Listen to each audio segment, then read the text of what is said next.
Hi, and welcome to the 10-minute video summary of the message that was shared on the 25th of August 2019 at Henrietta Christian Fellowship. My name is Don Bold. I'm the pastor at the church, and I'd like to take just the next 10 minutes and share with you some of the highlights from this past Sunday's message.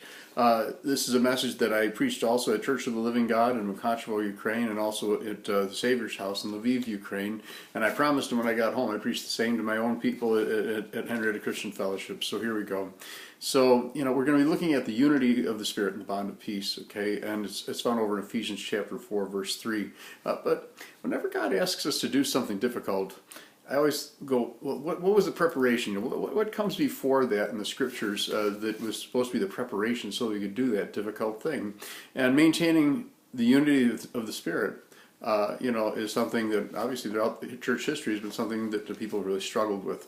And so I'm going to just take some time with this, all right? So let's go back a little bit before that scripture then into Ephesians chapter 3, verses 14 through 21. And it begins with Paul telling the people that he's about to reveal this to, what they're supposed to do about the unity of the Spirit. He says, I bow my knees and I pray for you. And he says this, for this reason I bow my knees before the Father, from whom every family in heaven and on earth derives its name, that he would grant you, according to the riches of his glory, to be strengthened with power through his Spirit in the inner man, so that Christ may dwell in your hearts through faith. And I want you to see that. He says you need to be strengthened with power through his Spirit in the inner man, so that Christ can dwell in your heart through faith. And that you, being rooted and grounded in love, may be able to comprehend with all the saints what is the breadth, the length, the height, and the depth, and to know the love of Christ which surpasses knowledge, that you may be filled up to all the fullness of God. Now to him who is able to do far more abundantly beyond all that we ask or think, according to the power that works within us, to him be the glory in the church and in Christ Jesus to all generations forever and ever. Amen. Okay, so this is Paul's prayer. Let's go back and just take a few moments with some of the things that he says. Now, we already talked about this being strengthened with power through his Spirit in the inner man. So maintaining the unity of the Spirit begins with being strengthened by his Spirit in the inner man. That if we don't have our innards right, we're not going to have the outward things right either. Okay, and so that we need to have Christ dwelling in our heart through faith.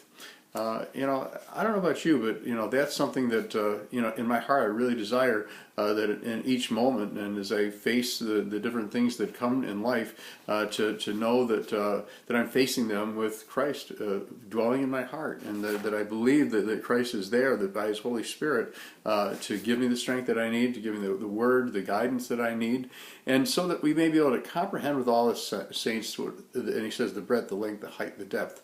Okay, and I'm just always awed by this, because here's the Apostle Paul writes most of the New Testament, and anyways, he's this highly educated man, speaks several languages. I mean, it's just, and he says that there's something that is being revealed to him that goes beyond that knowledge. Okay, and it's just it exceeds knowledge. All right, that this experience where you begin to comprehend, and I don't know if we ever finish comprehending just how big this is, this thing that God is doing.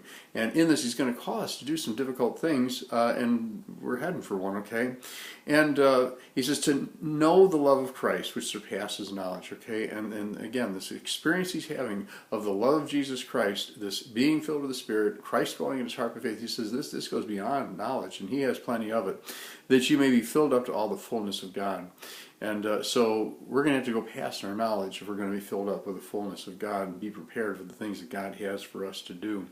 Now to him who is able to do far more abundantly beyond all that we ask or think, according to the power that works where? Within us. Okay? Sometimes we're looking for something to happen out there. God is saying, look, there's a power that I have that's working in you, and through that I'm going to accomplish some things. All right? And it says to him be glory. Okay? So in other words, all of this is to his glory. All right? So we pray, we receive. It's important that we do both. Okay, the Paul is praying, but if we don't receive what he's praying for, we're still going to miss the mark. So then Ephesians chapter 4, verse 1, it begins with that wonderful word, therefore. Okay, and we have one of our preachers in the church, Greg Ott, who says, whenever I see therefore, I wonder what the therefore is there for. Okay, and so he says, therefore, he says, the prisoner of the Lord, I implore you. And I just want to spend a few moments with this. Okay, first of all, he's the prisoner of the Lord. He's a prisoner of Rome, just so you know, at the same time. But that's not the thing that he wants to focus on. Here's, I'm a prisoner of the Lord. And I am doing what I'm doing because I belong to him, because I love the Lord. But he goes further and he's saying, really, I'm doing this because I love you, and because, I am yours. All right, in that I serve the Lord. I'm yours. I'm not free. I do what I do because I'm filled with the Spirit and I serve the Lord. All right, so this thing where it's not my opinion that's driving my words and actions. Okay, it's this reality that the Holy Spirit is in me, and I'm trying to walk in agreement with the Spirit. All right, he says, I therefore, the prisoner of the Lord, I implore you, and it's the word parakletos. Okay, which is what the Paraclete, the Holy Spirit, does. Okay, he says, I implore you. What does that mean? It means I come alongside. And I, when I was preaching this in the churches, I would get down on my knees with somebody and just plead with them. Because that's the picture that was being given to us here. I plead with you. I'm imprisoned. I am bound to the Lord, and I am imploring you to walk in a manner worthy of the calling with which you have been called. With all humility, gentleness, patience, showing tolerance for one another in love. Okay, and tolerance isn't that hard, I don't think, but tolerance and love, to actually be doing it out of love rather than necessity, is a very important thing. Okay, so being diligent to preserve the unity of the Spirit and the bond of peace. That's where we've been heading all this time. Okay, and so he said, I implore you that you walk in a way that's worthy or appropriate to your calling. All right, and so this calling, Philippians 3 verses 12 through 14 tells us this, that it's an invitation. We have an invitation from the Lord to go up higher, to get a hold of that for which we were gotten a hold of. God got a hold of you for a reason, and that reason is kind of tied up in this invitation that he has to you to really to be in Christ. Okay, and this is what he says, not that I've already obtained it or already become perfect, but I press on so that I may lay hold of that for which also I was laid hold of by Christ Jesus. Okay, brethren, I do not regard myself as to have laid a hold of it yet, but one thing I do, forgetting what lies behind, get out of the rear view mirror, and reaching forward to what lies ahead, the promise of God, I press towards the goal for the prize of the upward call of God in Christ Jesus. And so this thing that's at work in him, it's compelling him to reach higher, and not to get stuck in the present moment, start to think that these little present things that are bothering us are the most important things. And so this walking away that's worthy or appropriate to the calling that God has on our lives, we're going to have to lay aside a lot of personal ambition and pride and all those things, and we're going to have to be humble in our minds. We're going to have to be gentle, which means mildness. We're going to have this enduring temper that does not give up and does not grow angry quickly.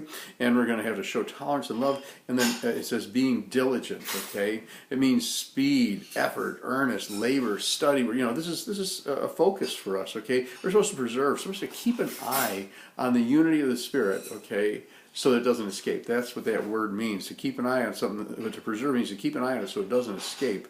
And then to get to this place where we are one with the Lord, and really endeavoring to be one with one another at the same time.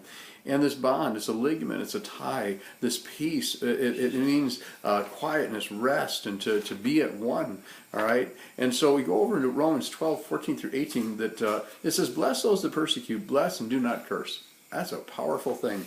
That thing where that damning, spirit that gets a hold of our hearts sometime, and we're so angry, and we're just really at the place where in our hearts we're cursing people. But to lay that aside and to rejoice with those who rejoice, weep with those who weep, be of the same mind toward one another. Do not be haughty in mind, but associate with the lowly. Don't be wise in your own estimation. Never pay back evil for evil to anyone. All right. Respect what is right in the sight of all men, if possible, so far as it depends on you. Be at peace with all men. All right, 1 Peter 3, 8 through 11 kind of wraps this all up for it, and this is what he says. To sum up, all of you be harmonious, sympathetic, brotherly, kind-hearted, and humble in spirit. And he goes on to say, giving blessing instead. For you were called for the very purpose that you might inherit a blessing. But if you want it, you're going to have to seek it and pursue it. And with that, I'm going to say God bless you. We'll see you next time on the 10-minute video summary.